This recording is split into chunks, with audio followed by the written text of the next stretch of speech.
I started to realize that manifestation had very little to do with thinking positive or being in the frequency. It kind of had everything to do with raising your self-worth, shifting your limiting beliefs that were imprinted during childhood, and expanding the possibility in your life through expanders. I started to realize that manifestation has a lot more to do with simple psychology, neuroscience, and a little bit of the energetic gifts I was born with.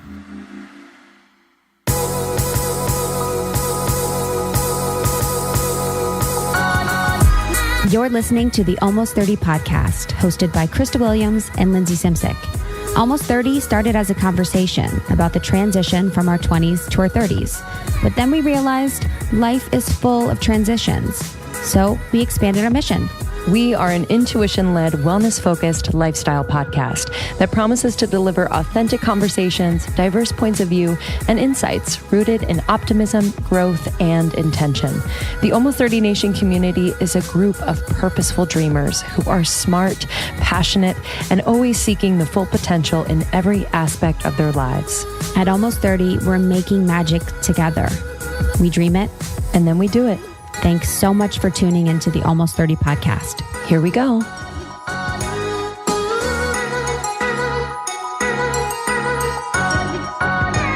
Howdy. Hi, guys. Hello. Welcome to Almost 30 podcast. If you're new here, we are so glad you joined. It's us. And if you are an OG, welcome back. We are so grateful for you. And I'm sure you've noticed we've changed our look. We did a big rebrand. We graduated. We got our new school pictures done. Honestly. And they're a drawing. We had, Lindsay and I had 40 rounds of God, we had so many rounds. I wonder what that means about us. It's just, I'm real particular. I have a vision that I want. Same. And the thing was hard is that Lindsay and I had so many rounds because we tried with photos of us, like having pictures of us. Man, oh man. Wow. Hate looking at ourselves after a while. Honestly. And it's hard to get a photo of both of us that's very clear. Yeah. That is expressing the right thing we want to express. Where we both look good. Where we're wearing an outfit that fits the mood. It's just like, are we smiling and then we look dumb? Are we straight faced and then we look serious? Well, the problem at our, I hate to say at our photo shoots because we really don't shoot that much, but when we do a rebrand like this, we kind of had to. And then the problem is we'll be taking pictures and we're not looking at each other. So we have no idea what our expressions are. So we're kind of depending on, who's shooting us or whatever, but it just gets crazy and complicated. And sometimes they forget. And literally the photos, like I'm smiling like I'm in a patch of daisies and Krista's like behind bars. Honestly, behind bars. So we're like trying to work with all these photos and at the end we're like, it's just not going to happen. We would have something we would like and then the team would be like, nah. They're so honest with us. It hurts me. So honest with us. We showed them one of the drawings and we love all the drawings so much. And they're like, but I was like, stop right there. Yeah, it's a drawing. Literally. I was like, it's happening. So you're not going to see my jawline as you see it in real life. It's different. So we had to go with the drawing just to be safe. So we love it. Yeah. We hope you guys like the new rebrand. Chloe from our team did an amazing job. She worked really, really hard on doing the website, which is just incredible. And our friend at Drawn by Mary did the new logo, the new iTunes cover art, and she's incredible. We love her so much. So check it out. Let us know what you think. We've been working really hard on this, and we feel like it represents Almost 30 in 2019 and beyond. So we are always down to evolve and grow. And this is just a really, next step for us as we go on tour this year and as we do bigger and better things with your support. Yeah. We're actually coming to you from Austin, which we're in our Airbnb. It's 8 a.m. We just had an event last night. And we got to leave for a workout and then the airport. The grind is real. Yeah. I'm real crusty right now. I couldn't sleep all night. I was up in the middle of the night writing notes on my note thing. I wrote like an entire comedy set. If I ever do stand up, I wrote my entire set. There we go. Isn't that insane? I have a note for that. I have a note just for like funny shit. Yeah. I was like, I need to capture this, whatever it is, while it's happening. And usually it's like work stuff. Like I'm like, here's an idea, but it was just like an entire comedy set that I wrote down. If I was ever to do stand-up, isn't that funny? Yeah. I was just up. I could not sleep after our events. It's really hard. Yeah, it's hard to come down. Yeah, I also had like a Rebel coffee. Yeah, so did I. So did I. And a bed made of straw. Yeah, our bed is... We're sleeping on beds made of straw. There's decorations are a bowling ball that I'm staring at. Every room has a step up. So not sure how that happens. What's a step up? Like each room has a step. You don't think we're in a basement. We're kind of in a basement. We're kind of in a basement. This is negatively glamorous what's happening over here at almost 30. Well, this is the thing with Airbnbs. The photos look kind of cool and it looks bigger than the photo makes it look bigger than they always is. do like that fisheye lens. Yeah, and you're like, wow, it's a mansion. And then you get here like, okay. And they're like, here's one roll of toilet paper. The width of it is like my wing length. I know. It's like the size of a trailer probably. Which some are very big. Yeah, to be honest. Some are bigger very than big. any apartment Actually I've lived bigger in. than this. Yeah. Totally. Yeah. But my God.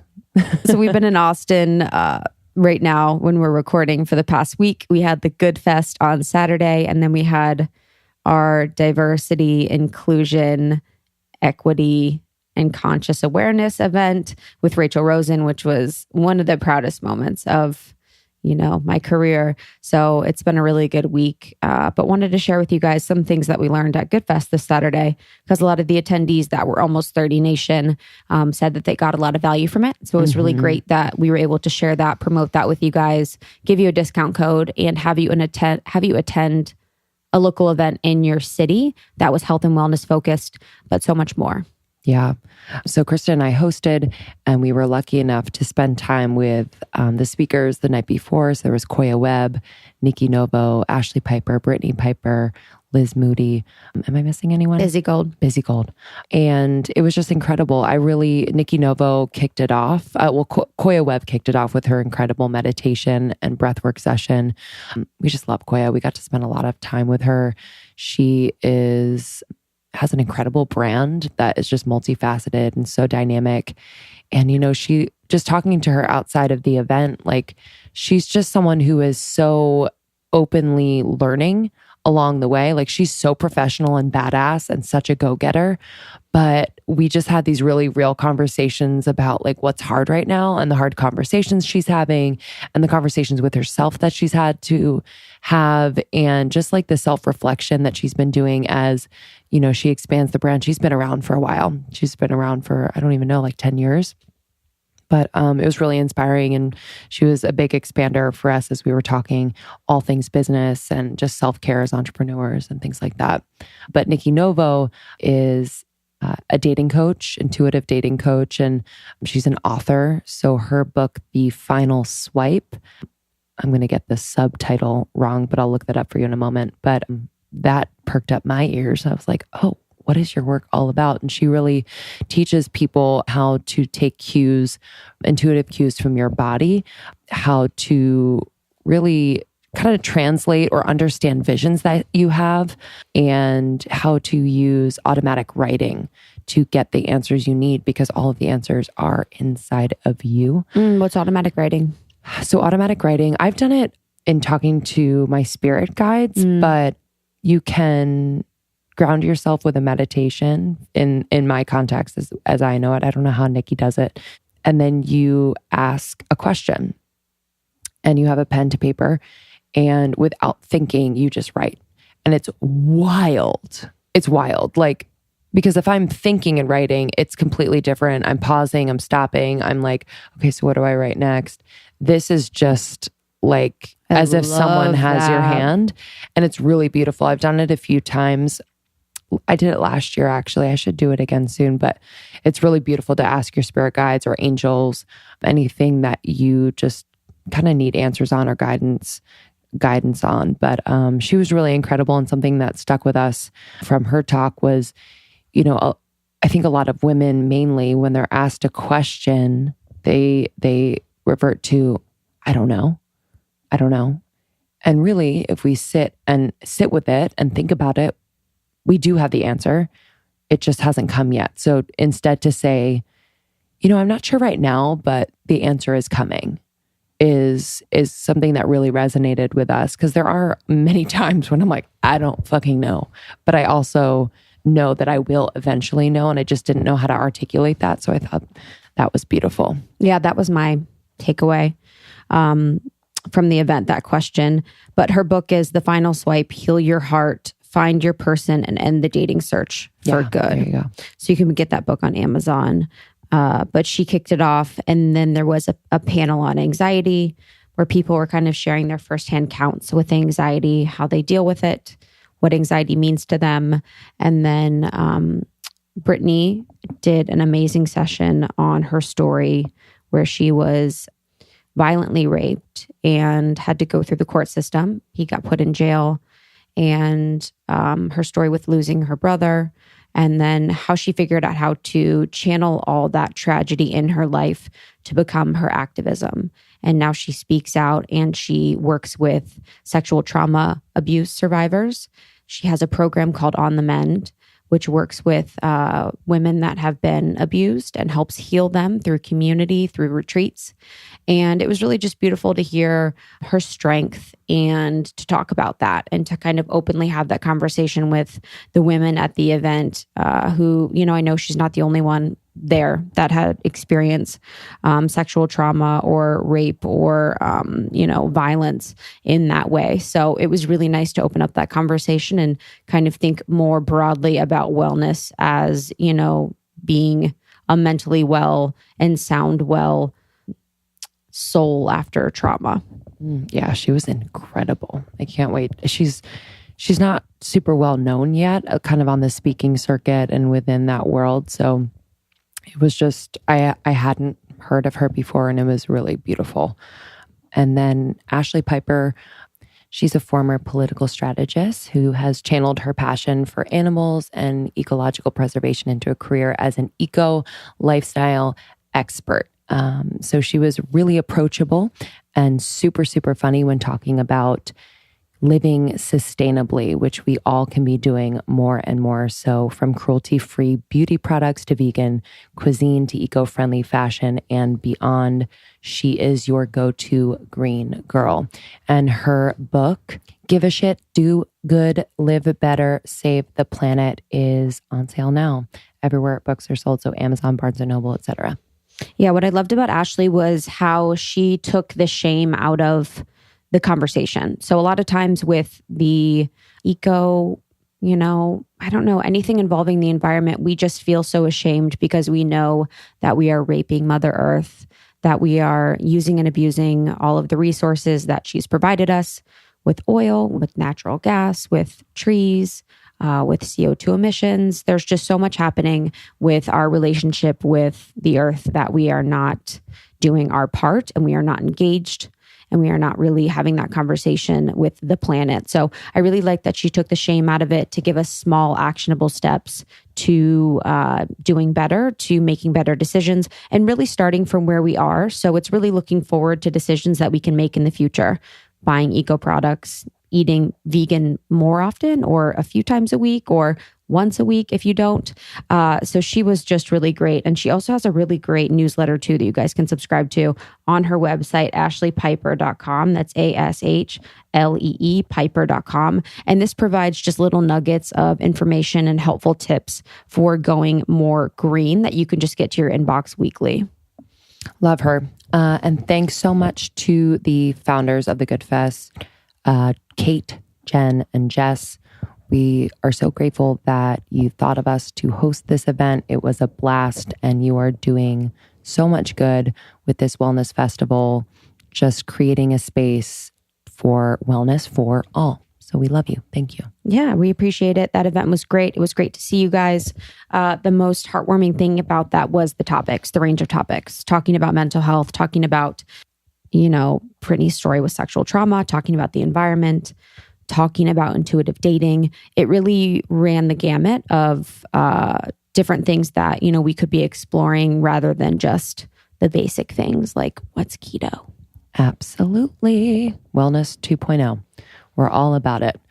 So on today's podcast, another piece of that Wellness 2.0 pie. Yeah, the homie. The homie. The homie, my main squeeze.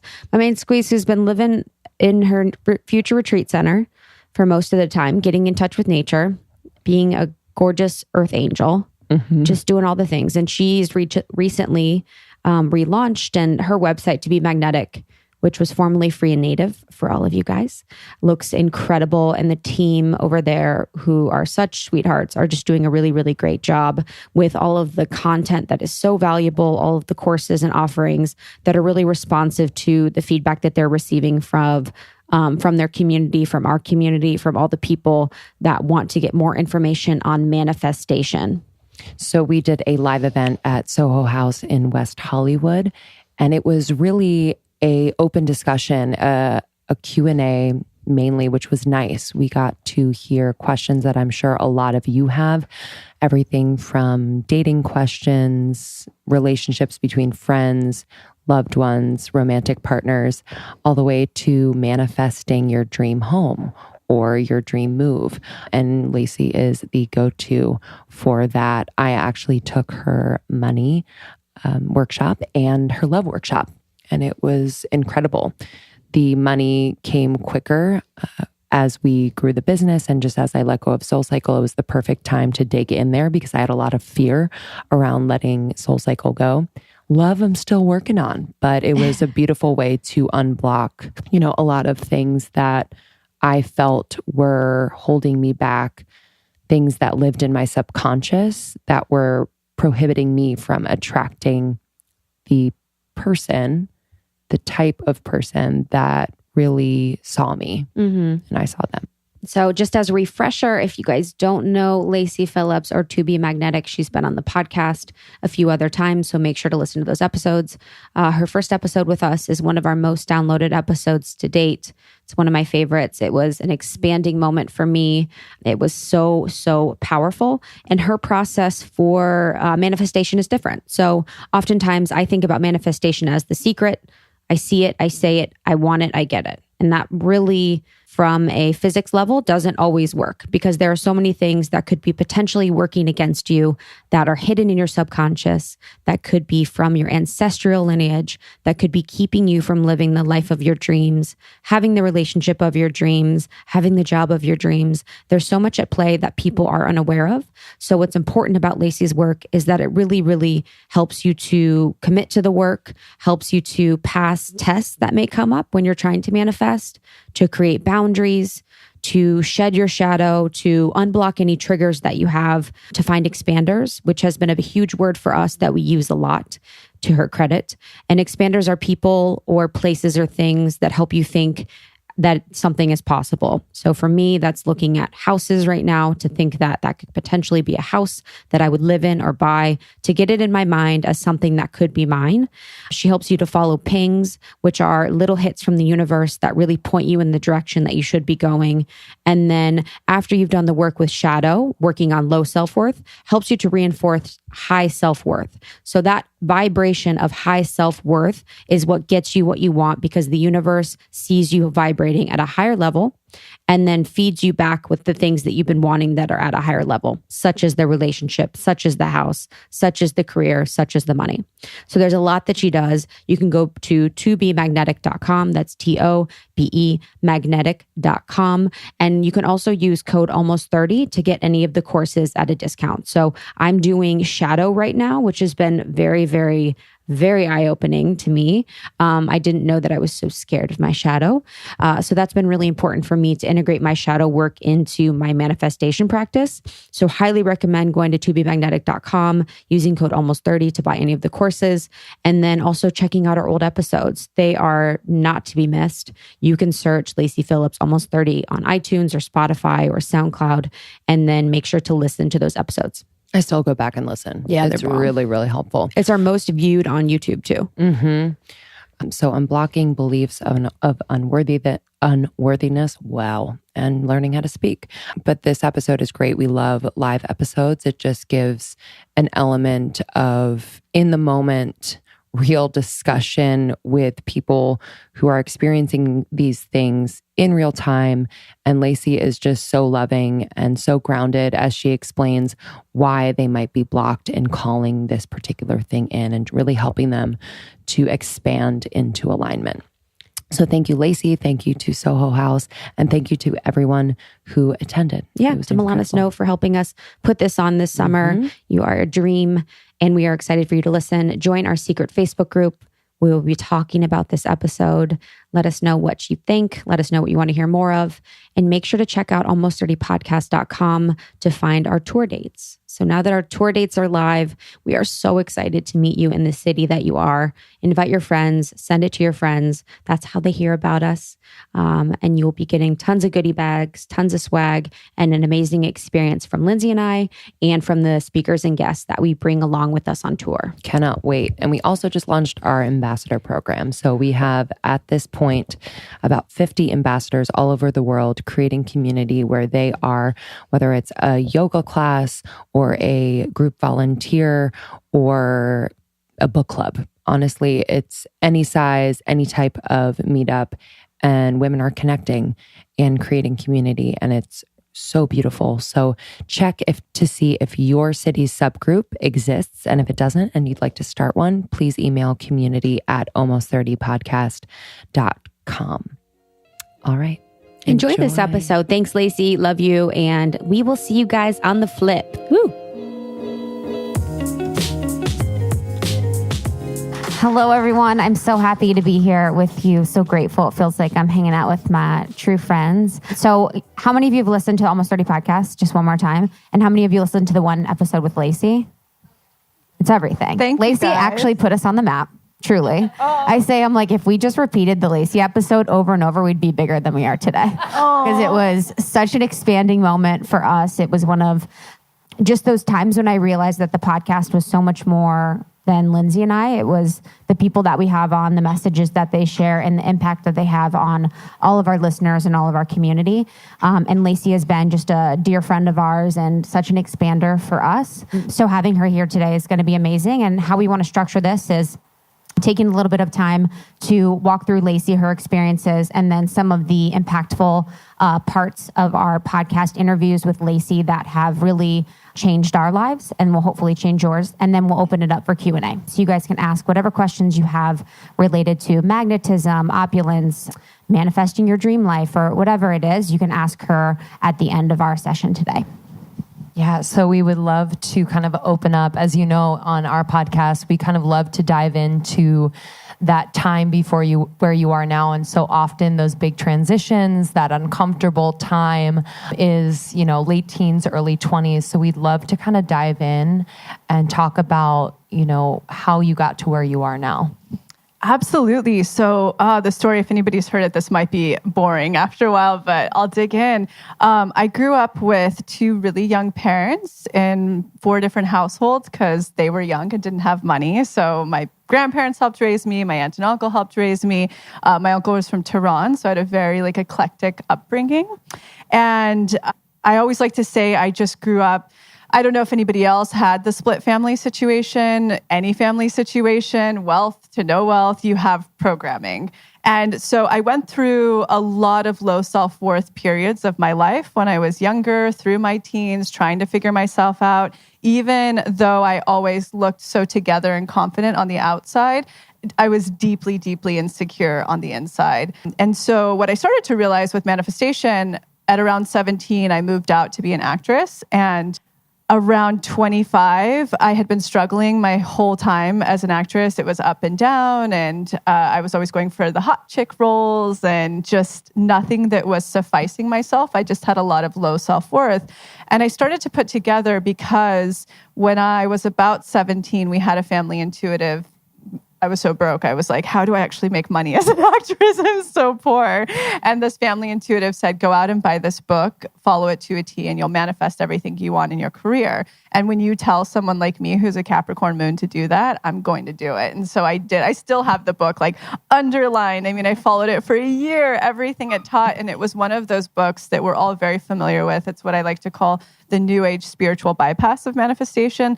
Think positive, be in frequency, stay in the vortex, pretend to be what you want, pretend like you already have what you want. I was visualizing until I was blue in the face and nothing was fucking coming, but things would manifest. And they were never in those ways. I started to notice they would come through. And so at around 25, I threw that away. It was around the same time I stopped acting as well. I got a really big download that was like, you don't really want this. I think you're doing this to fulfill your mom's dream that didn't work, all the things. And so at that time I said, I'm going to throw everything I know about manifestation away and I'm going to follow what I do that always seems to result in what I want. So I became my own little guinea pig to figure that out and watch the patterns and everything. And what I started to really notice was when I stepped into my power and my worth and I didn't settle for what I had in the past where I was being unworthy, dating was a great scope to learn this on, especially in Los Angeles. When I started being like, no to all the fuck boys, that's what I like to call them, partners would come through. When I started to do deep work on myself from childhood, things would come through. When I started to have what we'll talk about today, expanders, which I can get into later, these comparisons for someone I identified with already having what I want, it would create space for things to come through. So I started to realize that manifestation had very little to do with thinking positive or being in the frequency. It kind of had everything to do with raising your self-worth, shifting your limiting beliefs that were imprinted during childhood, and expanding the possibility in your life through expanders. I started to realize that manifestation has a lot more to do with simple psychology, neuroscience, and a little bit of the energetic gifts I was born with. And so at that time, I think it was around 27, I quit this really horrible, toxic teaching job where I was treated so poorly. In that same year, I had my appendix removed. I came down with like massive adrenal fatigue, autoimmune issues. I mean, it was the most horrific toxic environment. And so after that, I said, universe, I will never, ever work for another person again. So show me what I'm supposed to do. And I kept getting all of these signs that kind of showed me to start this blog. And even at that time, if I'm really honest with myself, I already knew that it was time for me to teach this in the world, manifestation. But because I come from a very conservative cowboy small town, I thought that this would be just like next level alien to talk about in the world. So it's so much shadow around it. And then around, how old was I? 30. All of my resources dried up one Christmas. I was at the time holistic chefing and all of my clients went out of town and I had no money. And anytime I sat in meditation, it was so loud that the universe was like, start teaching manifestation, start. And I was so terrified to do that, but I needed cash. So I put it out into the world. And then after that, it just totally took off. It's helped thousands of people. We get thousands of testimonials about manifesting. And now all the people I was really afraid of, like my dad, judging me, they all use the programs. And so it's been a really beautiful full circle. And that leads us to today in a nutshell. Yeah. How do you, for people here, how do you even dig into the shadow work and reprogramming? Like, what does that look like? Because it does feel kind of overwhelming to even think like, okay, what is the biggest one? How do we even like take a really critical look at that? Yeah, so shadows it's one that I like to say there are two things every person who's curious about manifesting the life that they want need to look at. It's reparenting yourself and really, really integrating your shadow. Those are the two most important, like, psychological experiences you can have. And so for myself included, when I was acting was a great example that I was never really getting the roles I want. I was never being seen for what I wanted. There wasn't a lot of success coming. Why? Because I was incredibly insecure. And so what our shadow is for people who may not be familiar with that, they're these little aspects of ourself when we're young that we aren't loved for, whether through society, through media, through parental, peers. Essentially, if we inhabited these qualities, which we naturally came onto the planet of, our authenticity, if they weren't lovable based on all those factors I just said, we literally reject them and put them in our shadow if we experience shame. And that can go from witness shame to personal shame. So if we, for instance, witnessed a mom who was so obsessed with dieting and weight, and we would see her judging other women that were heavier and saying, oh my God, how could she even be like that? That's enough for us, that little shame to throw into our shadow, accepting our body as it is. So what we tend to build up is this shadow self, this literal rejected self, all of these fragmented aspects of ourself that live back there that are so shameful and not okay with being seen. Because if we are seen for them, we won't be loved. It'll cause us pain and all the things we're really afraid of. However, when we start to actually uncover all of those bits and shine a flashlight on them and start to reintegrate them and fully accept them into our lives, we're unstoppable. Because what I like to say is what we don't own owns us. So a great example for me, even when I first put manifestation out there, it was definitely very well received from people. And people were doing the work, and I was at the time doing sessions. They were having these really profound experiences, but I was never getting the press I wanted. And then I had to sit down and really look at my shadow much deeper. And this is a really, really great example that I still had 3 key people that I would be like, oh my God, what if they ever saw this, or a spelling error, or what if they judged that? I think we all have these aspects. They're actually really good markers to see where our shadow's at and what needs to be integrated. And so the moment that I was able to take a look at all of the things that I could ever fear that they could think about me, and through the simple workshop that many of you guys probably do, which is the Shadow Workshop online, I did it myself. And I started to reintegrate those things, owning them, fully taking all of my power back in those and being like, I'm a hillbilly who didn't have a great education and I have terrible grammar and there's a lot of mistakes on the blog and all of those, whatever things I was worried about. Bam, press and things all started to come in. So the people who are like, I'm trying to grow a business, how do I do that? How do I be seen bigger? Or how do I get a bigger following? The first thing I ask is, what are you so afraid of being seen for? What's in your shadow? Because that's the first moment of really, really integrating and being able. When I say what we don't own owns us, it means whenever we have those shadow aspects that people could judge or they could do something to make us feel small, it means we're actually plugged into them. That's where our worth is plugged into. However, when we unplug that and put it back into ourself and fully integrate that, that's when we're not plugged into anything. And in terms of pure magnetism, it's fascinating because what we're all craving more than anything on the planet is to be fully loved and to be fully loved for exactly who we are. So when you really start to pull all that back in, integrate on the subconscious level and love yourself fully, own yourself for all of the flaws, the world can't take its eyes off of you because that's all we want more than anything. And if you look at a couple of key celebrities, I like to always say Angelina Jolie is a great one. Gabby Hoffman's another one. Jennifer Lawrence is another great one. These are people, when you're watching them in interviews, that they're happy to talk about all of their flaws. They're so personable with you. These are people who are owning that darkness, owning the things within them that a lot of us just walk around so fearful that other people will find out. If we can look at that and address that, and then the other key part is reparenting, all of that imprintation we picked up in childhood and adolescence, those are such pure keys to magnetism. With the reparenting, what are some of the common themes that you see that people hold or carry with them that you have to work on with reparenting?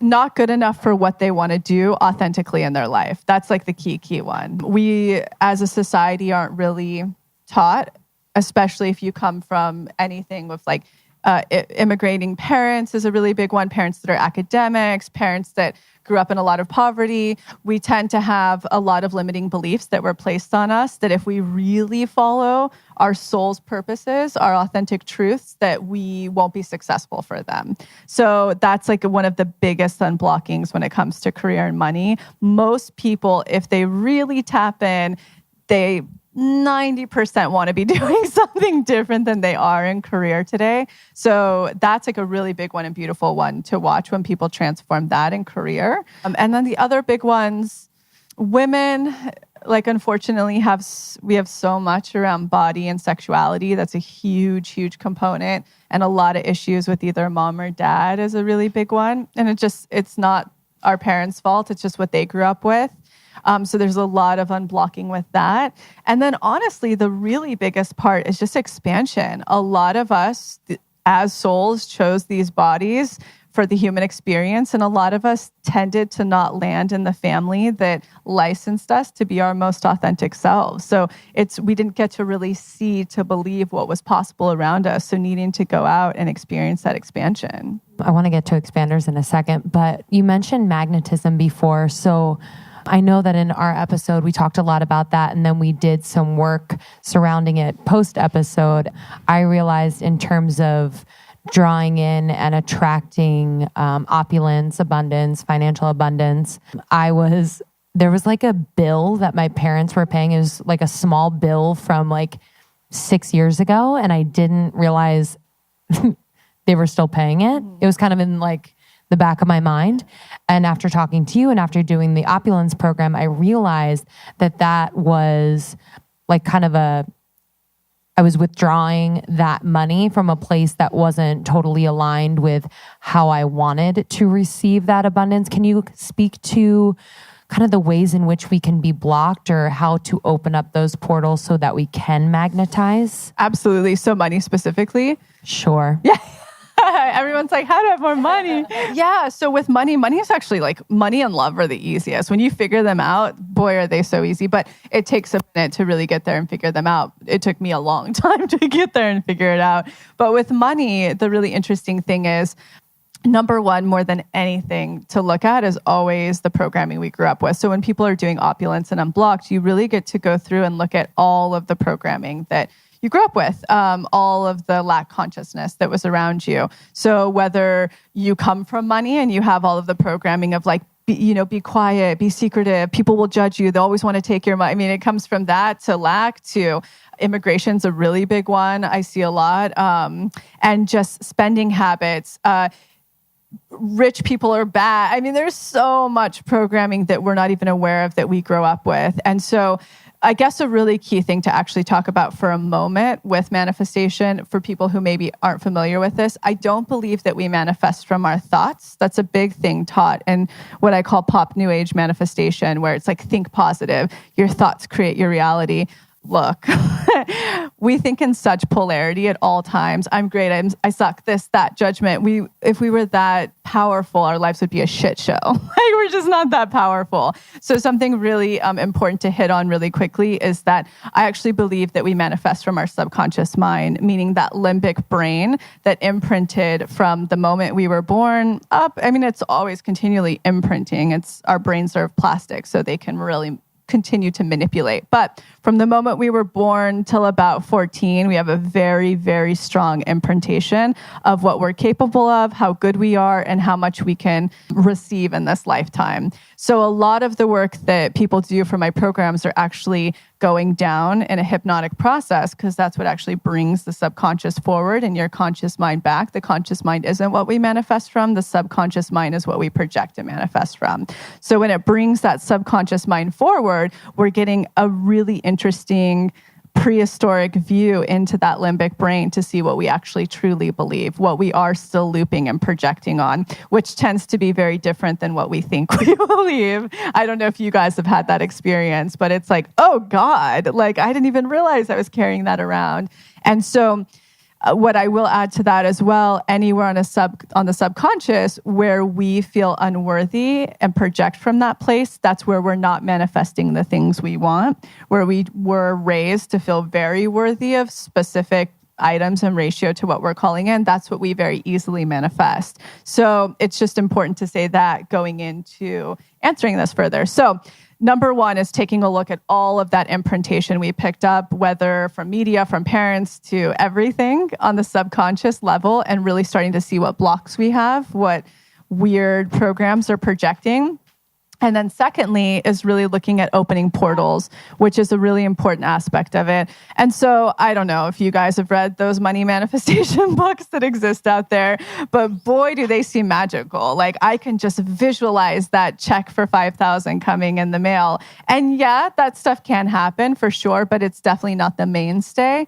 A really important thing I started to realize for manifestation is we actually have to open portals. So I believe that we have to be pretty autonomous beings to manifest career and money that we want if we didn't grow up where our same-sex parent was also achieving what we want to achieve. So meaning if we had a stay-at-home mom and we're a woman and we're out wanting to be a CEO and take over the world, but we weren't exposed to that when we were young and we haven't had mentors that showed us that throughout our lives, which are expanders, we don't really have any space for that experience and that money to come through. So it's really important looking down there, what we were exposed to, and then looking to open up portals of how we can actually start to have space to manifest that money in. So portals are a really big component. It's not just like visualizing the money you want. You actually have to open up space by creating new offerings or new experiences or new jobs or whatever it is your portal will be. That's something you can discover in opulence. That actually creates the space for it to come through. Now, what Lindsay's talking about is I learned really quickly, and this is I was so broke, like so broke most of my life. And I learned really quickly that if we put our power into wanting to receive money from someone else or something else, we're communicating energetically to the universe that we're not worthy or capable of making that ourselves. So if someone's portal and goal and intention in life, let's say, is to be a stay-at-home wife or a stay-at-home husband, that's beautiful, but your portal is open just for your partner, not for you to actually make money and receive money. So if you're someone who wants this bigger career and to make more money, but your parents still pay for a lot of things in your life, your portal's actually open for your family, not for yourself to have money to come through. So a very key component is to actually close down all of those portals that communicate to the universe, I don't trust you and my money doesn't come from you, it comes from something else. It's closing those down and beginning to open up portals that money can come through for you specifically. So it's not uncommon that I see clients or people who are doing the work, myself included, the moment that you close down these other portals and open up your own and really do the work where you do have limiting beliefs of what is possible for you and you find the expansion around it, it's not uncommon for money to just start coming in for people. But that is kind of the equation that cracks the cash. With summer coming up, I am all about the protection and the moisturizing of my skin. And my go-to is Dermalogica. So during the day, I'm using their Active Moist. It's like a light oil-free lotion. And then on top of that, I'm using the Prisma Protect SPF 30. So it's a light activated skin defense. It's so good, so light. So I'm not worried about breaking out from SPF, but this is the time, y'all. We got to get serious about protecting our skin. And then at night, my favorite is the Sound Sleep Cocoon. So this is a transformative night gel cream. Those products and so many others you can find on dermalogica.com for any skin type. They've been around forever. They are so trusted. And when Jane, the founder, who we've had on the podcast on our International Women's Day panel, she just knew when starting Dermalogica that the vision was clear, a product line free of common irritants and ingredients that could cause breakouts like lanolin, SD oil, mineral oil, artificial colors and fragrances, and, putting things in there that would improve skin health. So she is not about, this is going to make you beautiful. This is actually going to improve the health of your skin. And just a side effect is that it is beautiful skin. So you can go to dermalogica.com and use our code almost30 for 20% off. So that's DERMALOGICA.com. Use the code almost30 for 20% off. My best friend from high school is visiting me this week, and I have my Postmates teed up. Honestly, there's nothing I love more than hanging with people I love, having food ordered directly to us, straight to our door so we don't have to worry about it, enjoying great food, and not having to worry about cooking, cleaning up too much. It's just the best. And Postmates is your personal food delivery, grocery delivery, whatever you can think of delivery service all year round. Honestly, no more trips to the store if you didn't want to. You can download the app for iOS or Android for free, and you can browse local restaurants and businesses and track your delivery. And they're around 24 hours a day, 365 days a year. Postmates will deliver. So for a limited time, Postmates is giving our listeners $100 of free delivery credit for your first 7 days. So to start your free deliveries, download the app right now and use the code ALMOST30. So that's code ALMOST30 for $100 worth of free delivery credit for your first 7 days when you download the Postmates app.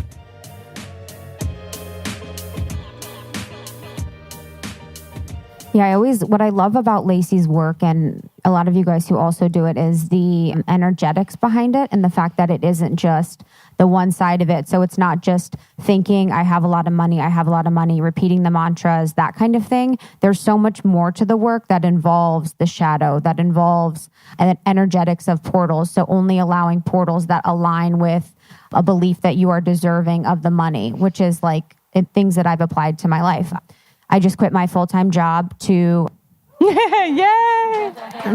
Thanks, y'all, to do almost 30 full-time. And I remember talking about the portals and thinking about this portal that of the paycheck that I received every 2 weeks for 40 hours a week that wasn't aligned with me, that was hard to get, that was just kind of like painful. Like it was like 40 hours of my time spent getting this painful paycheck that didn't make me feel good or didn't, really do anything in particular helpful for my life. But then there was a portal that we had with Almost 30 that was open, that was easy, that was loving, that was fun, that money came really easily. So closing down the portal of my 9-to-5 job to allow the Almost 30 podcast portal to be my only portal of money where we're getting money coming in, and then also doing the shadow work has just changed the game. So knowing that I'm worthy of making money in a creative way, I'm making money in a way that feels good to me, that is aligned to me, which I'm still working on. Because for me, that's something that I really work with and live with now, is the belief that I can make money doing what I love and I'm deserving of that. That's a really hard one. I mean, How many people have that issue in here? It's a hard one. And that took me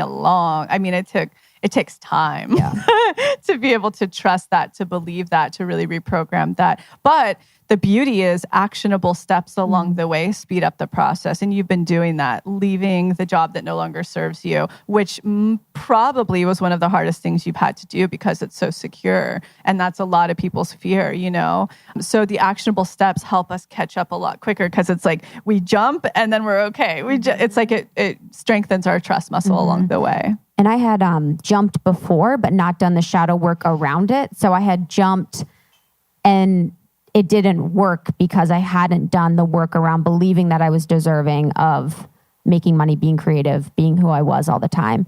So I've also experienced that on the flip side too. And I wanted to talk to you, I don't know if you want to talk to, but I want to talk a little bit about the expanders, which we touched on a little bit. So expanders is something for me that from our first conversation has really stuck with me. And I think it's the reason why I originally was drawn to podcasts. So I've been listening to podcasts for a few years now, even before we started a podcast. And I was always hearing these conversations with these amazing people, learning all of these things. And it just literally blew my mind. I'm like relating to people that are on levels that are a million years above. And even for us on the podcast now, we are interviewing with people that are CEOs of companies. They're doing these amazing things. They're huge expanders for us. They make us believe that what they can achieve is also possible for us. And that's where expanders has been super important and impactful for me, is being in situations and rooms with people that have aspects of a life that I want to live, that I also can mimic what they're doing to achieve that as well. I would love for you to talk about expanders. Yeah, so expanders are kind of the key. Reprogramming, expanders, and then really actually making the actionable steps. Those are truly the three most important things. And so expanders are huge. So how many people in here understand and have heard that rhetoric of like, just visualize what you want? Have you guys practiced it? Has it had a lot of success for everybody? It has? Good. It usually will be very few people in the room who are like, everything I think about and visualize, it comes. And I just say that from someone who's jaded and who did it for years and being like, I remember having my vision board and like waitressing at the Laugh Factory and calling in and having deadlines to the universe for my Malibu home with like a sauna and a pool that year. You know, it was just like so outlandish, but it didn't come, needless to say. So you can understand why I'm a little jaded. No, but so the whole concept that I did start to learn what always worked were this concept that I coined expanders. Essentially, when I would surround myself with or spend time with people who already have, inhabit, are successful in what I want, and I related to them, I identified with them, meaning, oh, we're very similar. We come from pretty similar backgrounds. If they have it, I could have it too. I started to realize the things I wanted would come very quickly within ratio to that expander. And it started to happen over and over and over again that I was like, oh, visualizing isn't like the big key. Sure, it's still something I'll do right before I fall asleep at night. It's more for clarity now than it is for manifestation. It's just like, what do I want? So then I'll go into a visualization, a hypnotic state to see what that clarity is. But it's expanders will speed up everything for anybody in this room. And it's kind of the hardest component because you have to go out and find them, or you have to call them in, you know, kind of like a partner. And so essentially it's that exact model of what I was just talking about, whatever you're manifesting right now. So let's say if it's a relationship, you know, they're very easy to use as examples. If there's, let's say you are always with the emotionally unavailable person or partner or dating experience, right? It just means that you grew up with an emotionally unavailable parent in your life. Somewhere in your life, you have that. And so that's what you imprinted on your subconscious mind that you're worthy of. That's what love looked like for you when you were small. So it just means that you have to go through and reprogram that. But one of the most important capacities of that like manifestation is your subconscious mind believes that those are the only type of relationships you are worthy of. So you actually have to go and show this limbic brain. I like to call it like a toddler. It's so slow to catch up.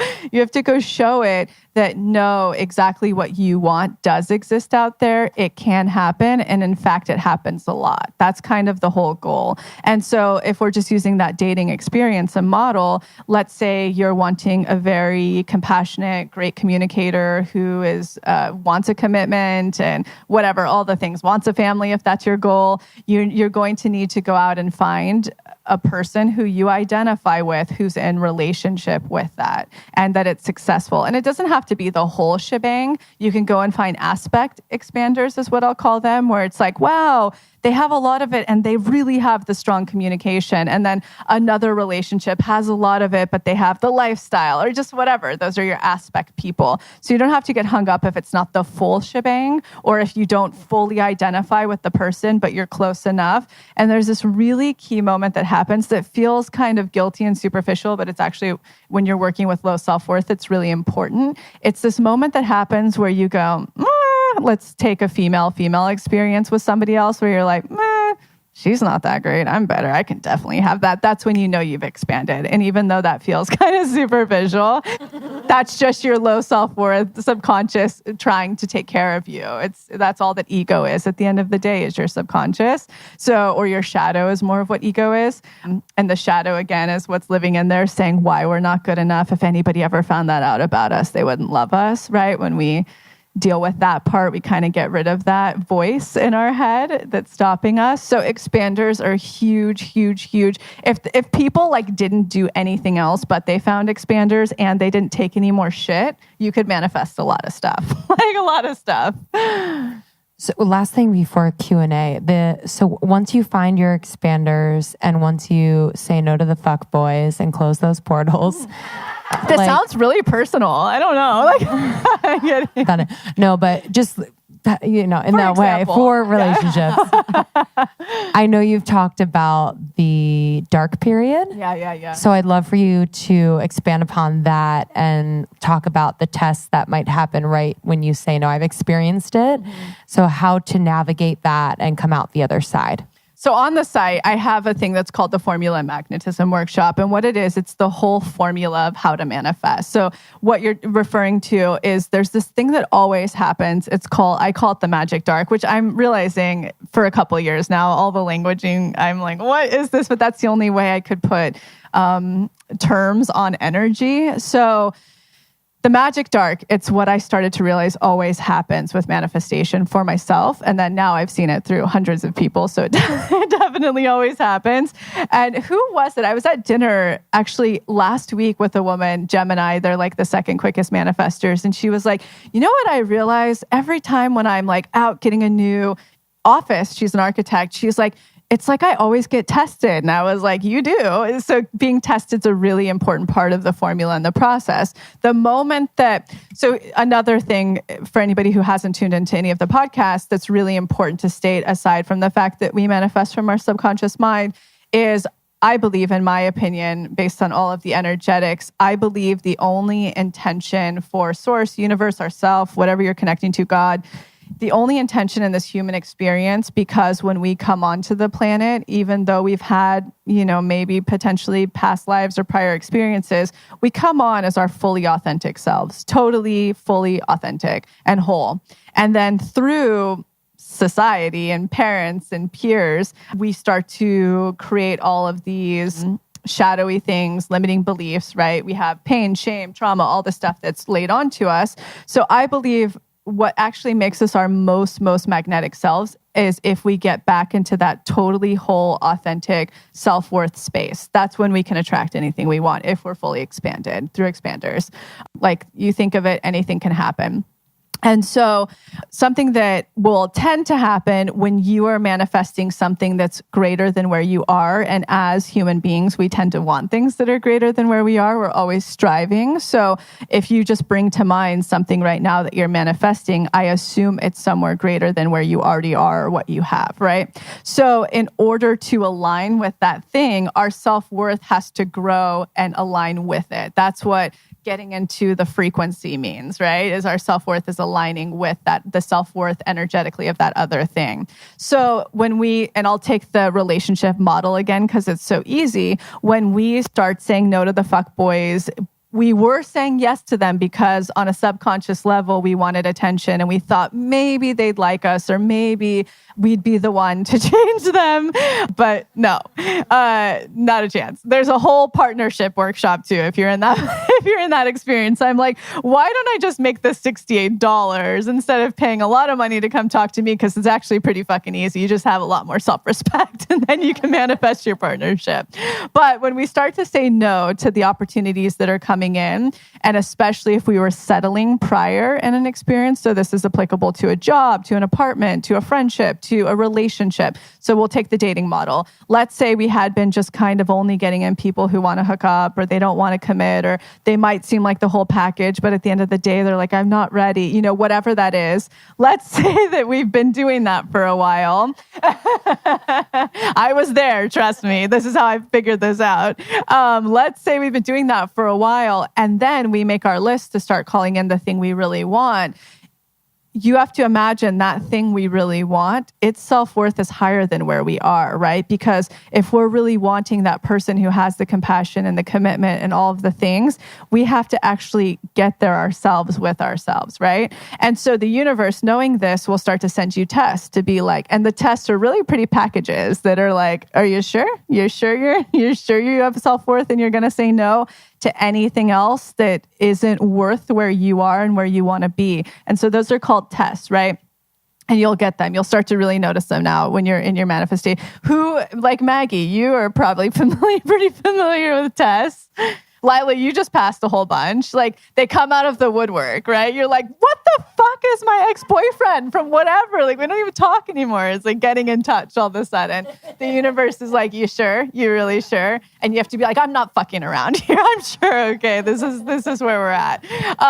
So after you've passed all of those, the weird series of things that come through, you will go into this and if you have been reprogramming on the subconscious and you have had enough expansion that there's space now. You've seen enough of these relationships to know you are worthy of this and it's possible. You've been saying no to all of the tests. You've been doing all of the subconscious reprogramming where you feel small and unworthy of the situation. You will usually go into what's called a magic dark. And it's this moment where I like to say it's like when the water recedes.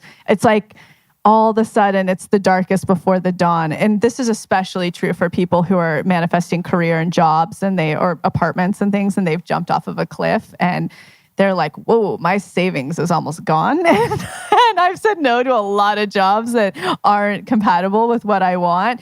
It's the universe's last and big final test to really test. Like, you're sure that A, you trust me implicitly, and B, you 100% believe that you're worthy of what you want and you're never settling again. And then bam, that's when the thing comes through. And that can be a very, very hard period for people who are just new to this and not familiar. It took me a long time to build what I like to call a trust muscle, to always really hold out for that. And now, truthfully, the Magic Dark's my favorite period because I'm so strong in it and I trust it so much that I'm like, ooh, I can't wait to see what comes through. But it's very, very counterintuitive with everything society has ever taught us about being safe, about being on a linear path. So that Magic Darky place is really nice. What I like to tell people is like to have support around you who can really like kind of do this with you. Like, it seems like you guys are a great support team where you can be like, look, girl, you are in the Magic Dark. Do not settle for that like model or whatever. Like, don't do it. You're so close and he's just not that into you. So having like a buddy system when you're like really building that trust muscle can be really powerful. Thank you. That was perfect. And then the last thing I wanted to say too about the expanders thing that you guys have taught me is that it's so important for us to stand in our light and I know that sounds so cliche and corny. It was almost hard for me to say, but it's like a country song. I love that. And I'm going to stand up and be like, hey, I understand.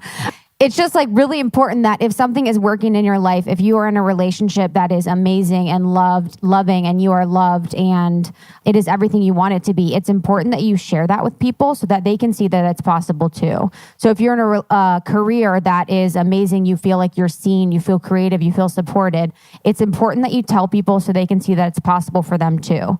So I feel like as women, as men too, in a lot of situations, but from my experience as a woman, we oftentimes don't express to others how good things are because we don't want to make people feel bad or insecure, or maybe it's just my Midwest background. It's kind of us just being nice. We're like, oh yeah, well, it's okay, but I got this or this. It's really important that if there is something that is working for you in some aspect of your life, that you share it with others and they see that it's possible too. It's really a responsibility, I feel. And I wouldn't have anything in my life right now if it weren't for, like, I like to call expanders my parents. Like, they really have reparented me to show me that everything my soul desires on this planet is possible. So I think that's such a great message that is so important. If you can serve as an expander, do. And again, that's just like, I might offend a lot of people saying this, but when you go back to pagan times, like everyone was a pagan, right? Or an animalist and a spiritualist before the First Testament was channeled, right? So like from Egypt to Ireland to Native Americans, everybody kind of had similar beliefs. You know, there were multi-gods and you believed that all living things had a spirit. You know, it was very much in touch with nature. And then once the First Testament was channeled, there was a lot that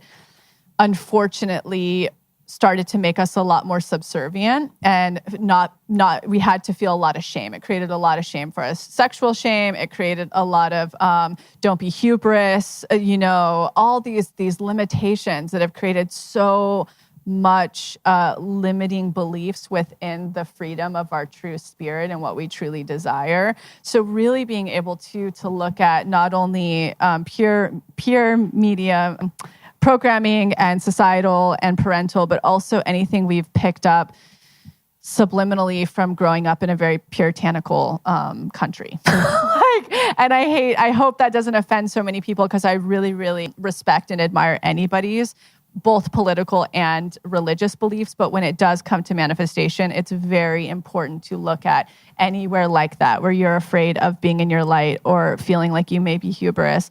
And I'm just a proponent of breaking down any type of shame. Because number one, more than anything, if you want to know what creates a block from manifesting, it's shame you've picked up in your life. So I just want to touch on that too. Beautiful. Great. We'd love to open up for Q&A. So please don't hold back. This is a safe space. If you'd like to ask Lacey any questions, we'll be around with the microphone. Okay, so how do I start? Like, what do I do? This is a great question. This is where... Yeah. Well, this is such a good question because we had that coming in so much. They're like, wow, there's so many things, but where do we start? And so we did on the website create a start here page. But like just energetically, a really, really great place to start for anybody who's like, wow, this all sounds wacky and totally new and not what I know to be true with manifestation. One of the key places to start literally right now is to look at anywhere in your life that doesn't feel like a hell yes. And you need to start saying no. That will create magnetism right away. Anything. And it does, I mean, I don't care if it's like Friday night family meal, because that's what we've been doing for generations in our Italian family. If it makes you feel like shit, it needs to be a no. So really starting to clear space of anywhere in your life where you're settling still, that doesn't feel good, that makes you feel small. Just watch how much that does in your life of clearing that out of the way, saying no, and watch all of the tiny little magical things that start to trickle in. But if you're really like, wow, I want to do some heavy lifting and I want to start expanding and I want to start reprogramming and working on my shadow, head to the website and just click the button start here. And it's a whole video of me being like, these are all the different ways to start. Awesome. Hi, Lacey. Thank you so much. Yes. So I would love to know, okay, so as someone who has done the shadow work, has definitely done the visualization, has done the reprogramming, and with the expanders. The one thing I keep seeing though is because I did have early childhood trauma. I was sexually molested every day. Sorry. Thank you. Every day for 3 years. From the time I was 6 to the time I was 8. And thank you for being so honest with that. It you. just shows that you've been really doing some shadow work around that. Yes. And it's something that I really speak to those in my community to show that it's not where we start, but where we finish. And it's more about thriving as opposed to just sitting in the survival mode. Wow. But what I've noticed is it definitely has created a block for me that I didn't even know until recently, subconsciously, like, oh, there's a pattern now that I'm seeing in my relationships.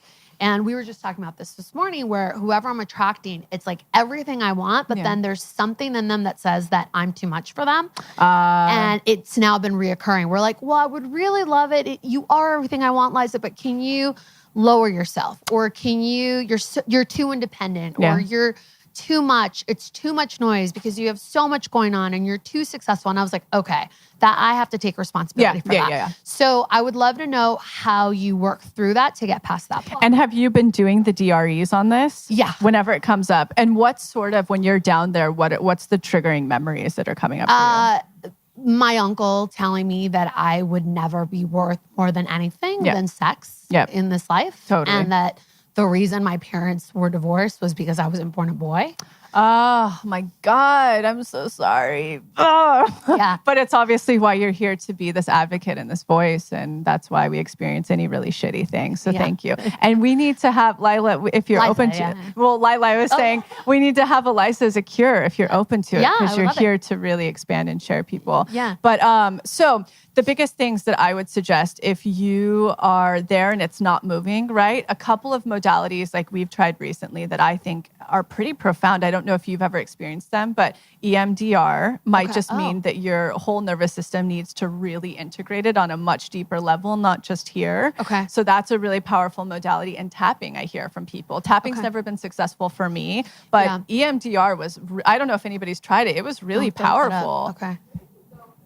Well, yeah, the only recommendation that I have so far, and she's in San Diego, so it's not a great one, but I know that many therapists are licensed for that. And what I always recommend if you're searching around for a therapist to work through this with, have dates with them. Because I'm such a codependent. I'm like, oh my God, I went once and now I have to keep going because we have this like relationship and I have this loyalty. I have like Leo and Aquarius. We're very loyal. So I always suggest that too up front if you're a codependent, to make sure when you're testing them out just on the phone, like, hey, I'd love a session just to do a trial to see if we both work together.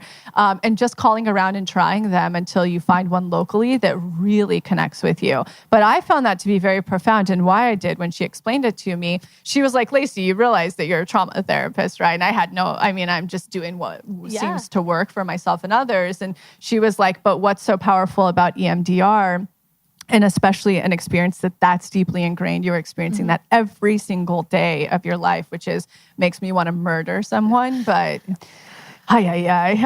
so what it does is, because when we go through trauma, essentially, apparently our eyes freeze. There was this therapist, psychologist who started to realize this, that our eyes and nervous system freeze. So we literally don't process that. So if you look at animals and stuff, when they go through trauma, they shake and their eyes move around and things happen. So their whole body's processing it.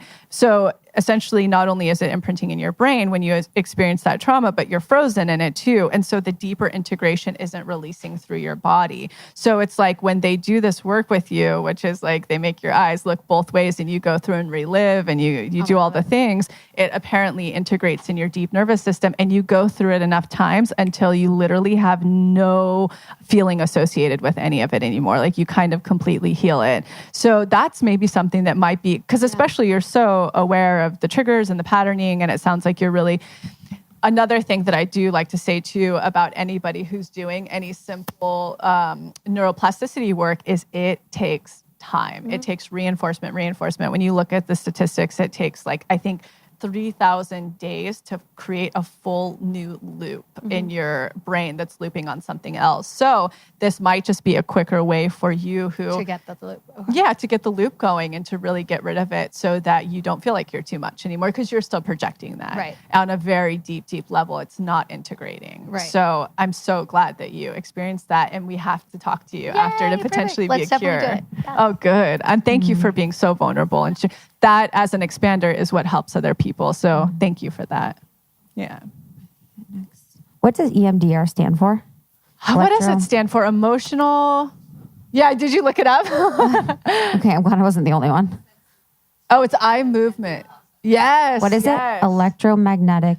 I'm like emotional. I don't know. Eye movement, desensitization, and reprocessing.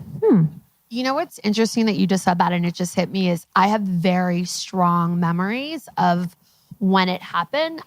So my stepmother also tried killing me during this time. God, so it was a lot your going soul on. Really just was like, we're going for this. Going for let's take this body. But what's interesting is, so to that end, in terms of freezing, I literally, and I can do it right now, I would leave my body and I would look above my body and I could see my body being limp, and he would have to shake me to wake me back up. And I would remember just having this deep gasp to come back in. And it would happen repeatedly. And unfortunately, the molestation happened with more than one family member as a result, because I obviously was channeling that I would keep it secret. Yeah.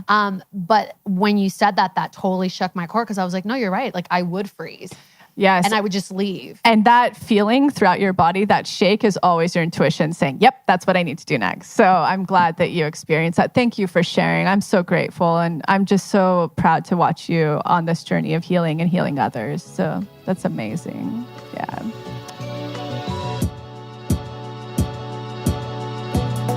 Do me a favor, tell me something better than climbing into a deliciously comfortable, soft, beautiful, safe bed. And by safe, I mean the textiles, the comforter, your sheets, your pillowcases are made of a material that is truly organic. I know that I can trust Altera Pure because they are a no secrets company. They are conscious, meaning they are aware of the process that brings the end results. Environmental and social sustainability are not marketing terms for them. They really mean it. They roll up their sleeves. They go into the farming communities and they try to make a difference there. They are committed to sustainability, to fair trade with their partners, and to the communities that build their products. So I am just so proud that they are a sponsor, and I love their bedding. I'm sorry, I'm into creating a sanctuary in my bedroom. If you'd like to try Altera Pure, I highly, highly, highly recommend you can go to alterapure.com. ALTERRAPURE.com. Use the code almost30 and you will get 15% off your first purchase and free shipping over $75. So that's alterapure.com, code almost30 for 15% off. Did you guys see our branding for tour?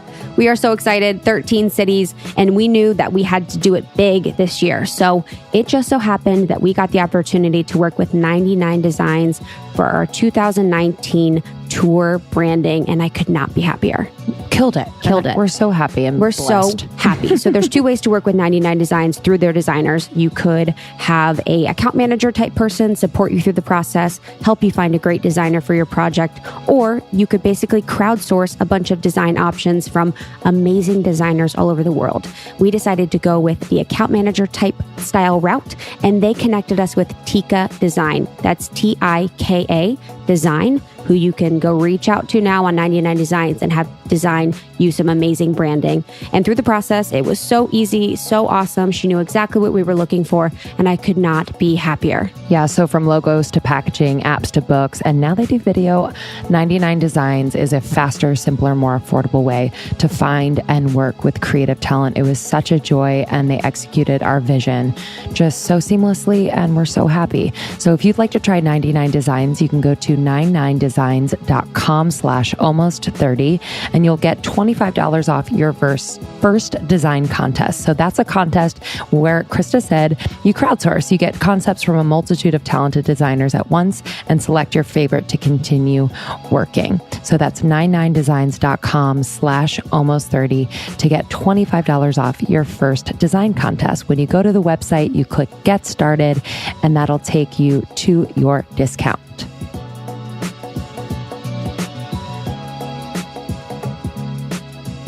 So I'm leaving my full-time dream job next week. Woohoo! I'm so excited. Yeah. I have my dream job and I'm leaving it. Good. Fuck it. it's Out of there. bad. Yeah. Because it sucks. Yeah. No, I'm kidding. Bad. When I actually got it, I was like, oh, yeah, not what it is. And that's a great way to decipher. A lot of people will manifest and call things in. And when you get, like, you start to get, for lack of a better word, good at it, it's actually a good way to be like, no, I didn't want that. Yeah. It's like, okay, good. So I'm pairing this experience with reparenting, which I know is like definitely necessary for doing the next step.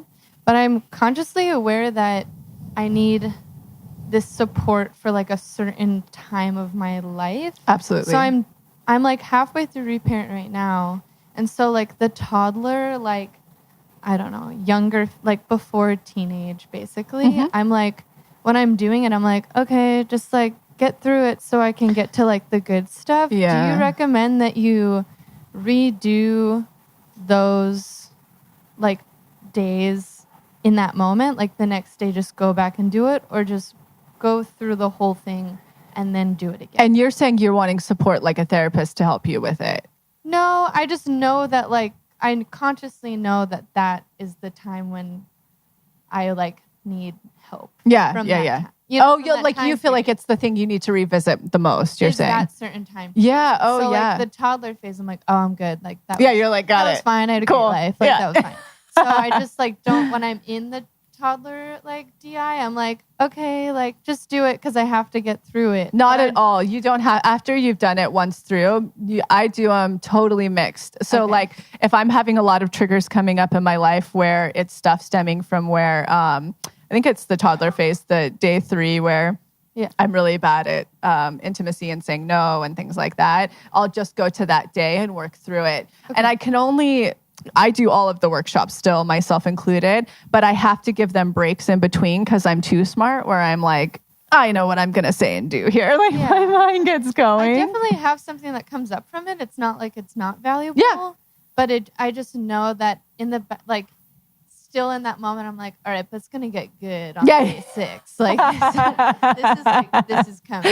So I'm like, just get through it. Like, here I am sitting here. But you can totally not do it in then sequence. I'll feel like guilty that I didn't get like some like really great journal prompts. No. I'm like, no. right, I'll go back tomorrow. Tomorrow will be better. Yeah. Keep going. Yeah, no, absolutely. You can totally keep it going or do out of sequence, or once you've gone through it all once, let your intuition keep guiding you I have where a to friend go. doing it at the same time. We work Good. together. She's also quitting her job. So Oh, wow. Good. Yeah, See, they I have told her these I buddy was leaving, systems. and she was like, you know what? I like this, Lacey. I'm quitting too. And she's like, I'm going to put in my 2 weeks before you. So oh my God. This is awesome. And you have awesome. nothing when you jump at all? You're just jumping off the cliff. You don't have like a safety net? Kind of. Cool. I'm from Philadelphia. I'm moving across to here, across the country in 6 weeks. Wow. So you're just out here visiting, looking for places right now? You're so magnetic. Wait till you leave that job. Watch what's going to happen. I hate corporate. Yeah. I feel so bad because we don't give enough support for people who are in corporate and love it. But 100%. I don't have any real experience with that because all my clients, I've never had a client that's like, I'm here to manifest up the corporate ladder. So that's why we don't give enough. But if anybody isn't supported or someone's listening to this and you're like, but I love my corporate job, please write in to support it and I'll answer that. I just don't have any experience with it. Mm-hmm. Hi. This is all really fun, interesting stuff. So I'm about to expand my company. Cool. Which I'm really excited about. But I'm also terrified because I've been running my company for 4 years with my husband and we don't have any overhead because we basically hire people per project, which is amazing because we don't have overhead. Yeah. So that's amazing. Yeah. Totally. So on the other hand, though, we've been doing a lot of work and reflection about where we want to go and where we want to be. And we're just starting to understand more and more how important it is to have someone who can really be doing some of the searching for projects work while we're creatively still delving in what we do. Absolutely. So, which again is very exciting, but it's like, I feel like every time I have this discussion with someone, it's like most people are like, ooh, are you ready for that? Damn it. Yeah. You know what I mean? Yeah, and it's like, oh, I don't know. I thought I was until you said I wasn't. Yes. So I just feel like I don't know at what point am I supposed to like pull that trigger, or is it something that I just need to feel out with time and continuously like get to the point until it just feels good? Or am I supposed to like jump the gun before it feels good and it'll feel good eventually? Totally. So these are such great questions. So first thing I want to touch on that I like to tell people when you're in the process of expansion, even if you're not manifesting, if you're in the process of expansion in any capacity in your life, don't talk to other people who don't get it and aren't there. And this goes for anything, like someone who has a dream, who's starting something. I know a lot of self-helpy or motivational stuff will be like, tell everyone so you're accountable. It's bullshit with manifestation, unless there's someone who really is in that position and understands it. Otherwise, I like to say, you have to be in such worth when you're doing this work that it knocks you off your like worth belt. So number one, stop talking to those people. Two, I was 100% in your position as well. I mean, before last year, I was working 14, 16-hour days with the brand, doing everything, like shooting. I mean, it was obscene what I was doing. And, you know, like, no wonder there was so many grammatical errors. There probably still are, but whatever. Anyway, and so I had to go seek out expanders to show me that it's possible. I had financial fear, especially same. I had no overhead, you know, and I went out and found a few expanders, and there's a couple of quotes that I'd like to say to you. One's actually from the first woman who started working with me, who's our creative consultant. And she said one of the best, write it down because this will help you remember. One of the best pieces of advice that she received, I forget where she said she got this from, was hire before you're ready to hire, because once you're ready, it's too late. That's one. And then I brought her on because I was at a point where I couldn't do everything anymore. I was going to have a nervous breakdown. And I brought her on specifically to help me film the Formula Magnetism workshop, but most importantly, to help hire the first person on our team. And so at that point, I started to call in our first person, who's Lila. And I literally was like 24 Capricorn. I was so specific. It was like calling in a partner. But I, at the same time, still had to go and talk to expanders. And one of my last expanders, who is one of the founders, the co-founders of Cat Beauty, her name's Carrie Lynn. I said, Carrie Lynn, how did you know that it was time to hire? How did you feel safe enough? And she went, oh, Lacey, that's easy. Anything I can do, I know somebody else can do it way better, which has been totally the truth for everyone on our team. And I'm like now the least competent on our team. I feel like everybody's way more skilled than I am. And yeah, that's the best thing I can say. Like just from a company perspective, the moment that Lila came on board, and after Lila, I was like, we need to hire this, like within the capacity of what we can afford. Like we need to hire this and this and this. the company has grown so much, and it's allowed us to now buy a retreat property. And without having done that, we wouldn't have expanded as a company. It's so important. So I hope that I can just be an expander for you today, tell you to stop listening to the naysayers. They're just in fear. They love you, but they're in fear. And then really start to seek out who your true business expanders are, who can really expand you during this process so that you can get the right people in. Yeah, do it. Yeah. Yeah. And it's the best. Like, oh my God, it'd be so bored if I didn't have you guys around. You guys are the best. Yeah.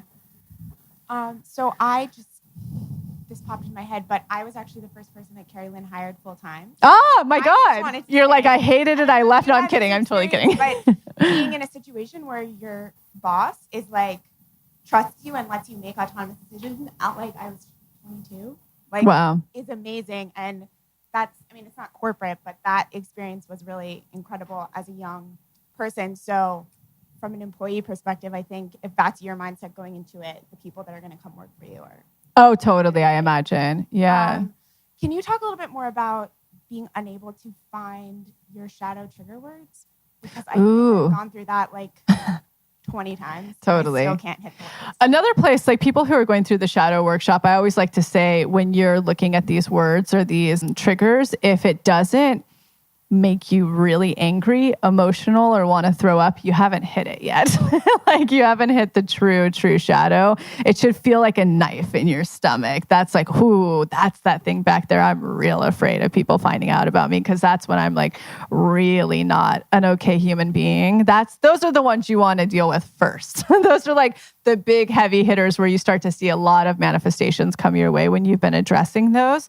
But another great place to look is in society, like really looking, if you're like, God, I can't really find them in the workshop, and actually finding them out in your everyday life and taking those through the workshop, are really looking at all of the people whose opinions you care about the most and why you care. Like it's a great way to get down deeper. And when you've hit on something, keep digging. And I always like to tell the story of a client of mine who is now a good friend, and she had been single for 7 years.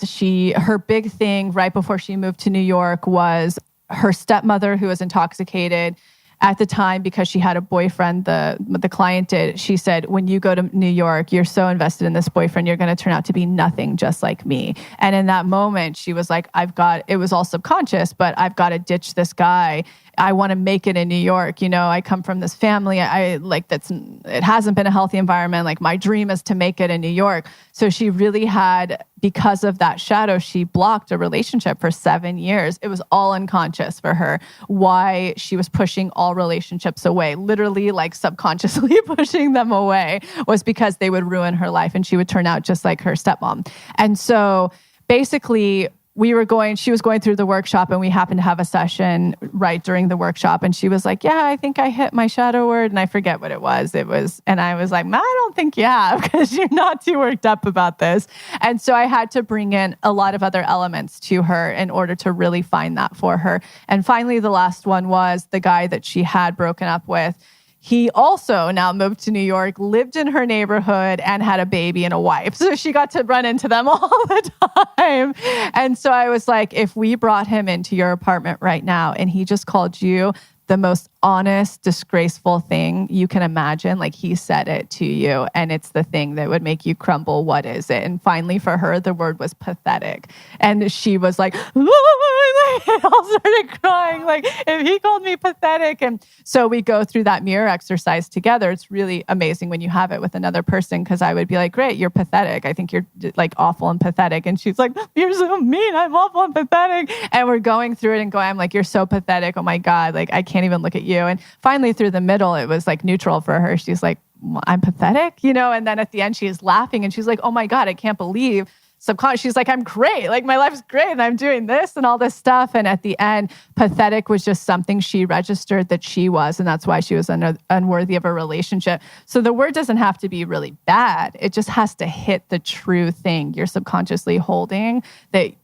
you have no awareness of. that would bring you the most shame. And so you can really start to find that outside in your everyday life of the people from high school whose opinions you care about, or the parents, or the things, or someone you just meet that you put on a pedestal and, oh my God, what if they found out this about me? That's where you can start to do that investigative work.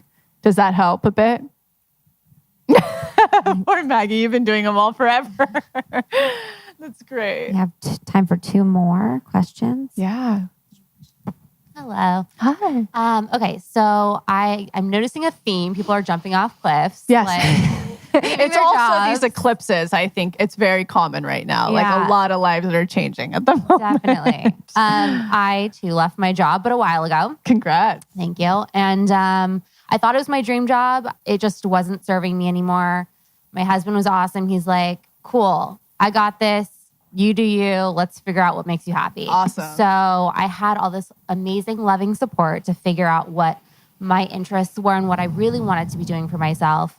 The problem is twofold. I felt like I had too many different interests, not being able to choose one thing. And then the second being, because I had this amazing support, I didn't feel like my own portal was open. Yeah. Like I'm still he's wonderful and like providing. Yeah. But I feel like I don't have that like scrappy mentality to like need it for myself. Some people get real comfortable in that spot. Yeah. So like, what would you do in that case? Yeah, it's tricky. So there's a couple ways you can go about it. Like if we were working together, I would give you a couple of, are you a manifesting generator? What are you? I have no idea. Okay, cool. In human design, I wonder if you are. Are you? Yeah, everybody can Google right now. It's Jovian Archive chart. You can find it. So Jovian Archive chart, just Google that. And if you have your birth time, you can look it up. It's human design. And they also have a wonderful episode on Almost 30 with the human design reader we all use. And it's fascinating. Like if you're into astrology, this is astrology on crack. Like I've never felt so articulated and had so much licensing to be myself. But a common thing with them, manifesting generators, you have so many interests and it's like hard to pin down exactly what you want. So more than that, because sometimes finding the clarity of exactly what we want can take time. It has to sometimes be presented to us, and really great ways to go about that is like, what do you spend most of your time obsessing over and doing? That's one way to start looking at it. But what I would suggest, like if we were working together, is to actually stop having funding from him little by little. But I would start to put myself in a pretty desperate place so that I have to get really creative. And it's sad because I've been in that position with former partners. Once as an actress, I had a Canadian boyfriend who was like, quit your job and just do acting full time. And I did do it, but it like shit got real comfortable that I wasn't hungry for it. You know what I mean? So that's the first thing I would ask you to do, is start to close that portal little by little, even if it's like, I can't spend this much, just small until you're in a place where you're like, I'm miserable and I have no money. So I better really figure this out that's the first thing I would tell you to do. And it sounds scary, but it'll speed this process up a lot faster. Another really important process, I don't know if you've done this yet, is to really get out totally isolated by yourself, away from the city, away from everything, and just sit with yourself, no electronics, nothing, and just have to allow downloads to come through. That is maybe like if we all did that and we all lived in that, I think none of us would be here right now having me talk about manifestation, because we could really tap in completely to our intuition and what our intuitive wants are.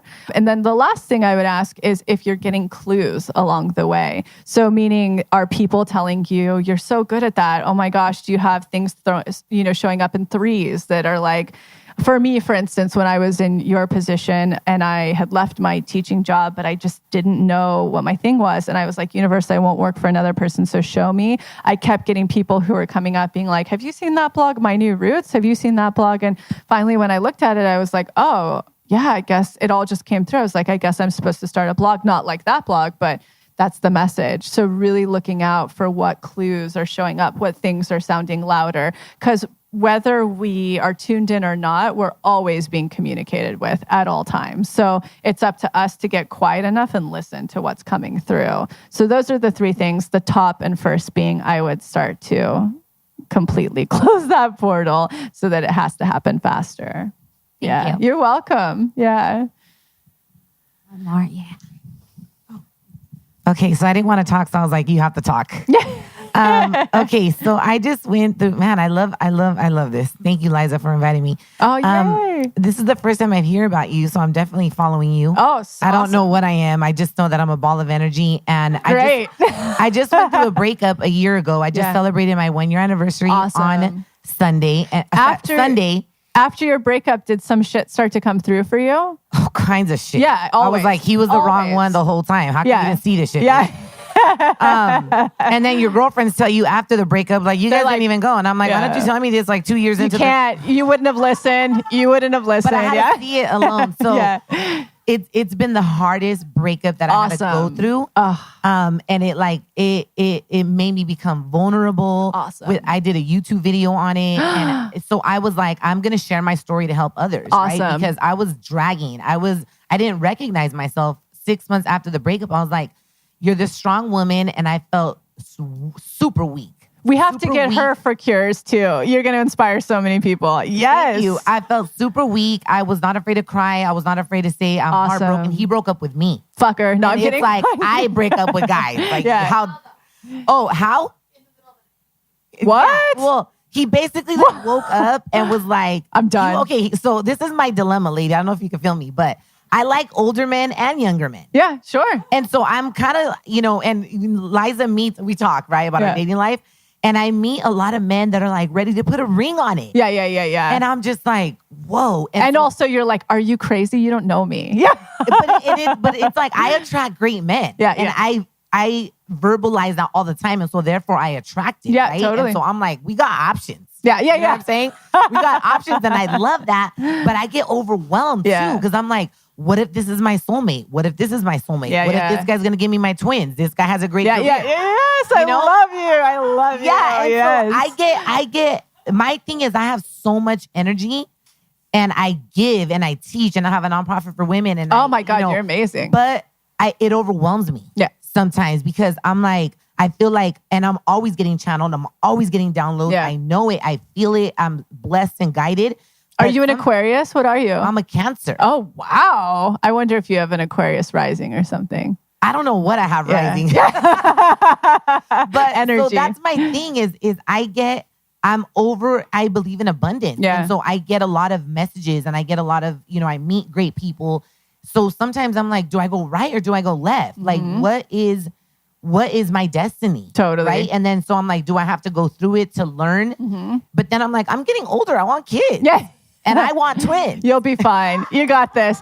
One thing, I'm actually not the best person to ask this. You know what you would geek out over is human design because it's going to tell you, you would really geek out over that. And getting a session with Jenna would be great for you because it's going to start to tell you how you process your downloads, how you're supposed to act and not act, like how to make choices, not make choices, how you're supposed to like eat, sleep, everything, partnership, it'll tell you all about. It would be like finally the structure you've been looking for. Yeah. I think I need that. Oh, you would love it. Would be exactly what you're looking for. Okay. And so do you do that online or? Yeah, like let's look up your chart. We should look up your chart. You have to tell me after what you are. But and then Jenna Zoe is the reader. And in fact, if you've never heard of human design, go listen to the podcast with Jenna Zoe on their podcast because she channels both of your charts or one chart? Both. And you'll get you'll be like, oh yeah, this is what I've been looking for. Okay. So it's like you'll understand how to decide now, how to decipher things. Like you'll just have tools of how to have structure so that you can get way more clear and stay on your path and be a powerhouse. That's what you're looking for. Yes. Sounds like you're doing fine with manifestation. Yeah. It's like I put myself in uncomfortable. If I'm not uncomfortable in life, I'm not doing something. Oh my, you're like the dream manifester. I have to. Like I've been independent for 3 years and I own my house. So like when I good for talking, you, I'm like, I wish I had a supporter like that. Yeah. I'm like, I gotta find ways to create money. Yeah, good for myself, you. To pay my mortgage. So yeah, girl, take advantage of that situation. Yeah. No, you're doing great. Yeah. You're like, I have too many. I can't choose. It's overwhelming. Yeah. Yeah, you have to have like an Aquarius or Aries rising or something for sure. 1,000%. Yeah, Aries moon maybe, something like that. But you're doing fine. Oh yeah, you get it all. You're good. Don't change anything. Well, thank you guys so much for coming out. This was really special, and hopefully it kind of opened up your eyes to different ways and modes in which you could align yourself with the life that you want to live. Thank you, Lacey. You're the best. You guys. Thank you, Millana. You guys so much. You're the best. Thank you. And we'll stick around for a little bit. So come say hi, listen to the podcast. Lacey also has an amazing podcast. So yeah, we're just grateful that you're here. Yeah. Thank you guys so much. Guys. Yeah, thank you guys. I'm clapping too.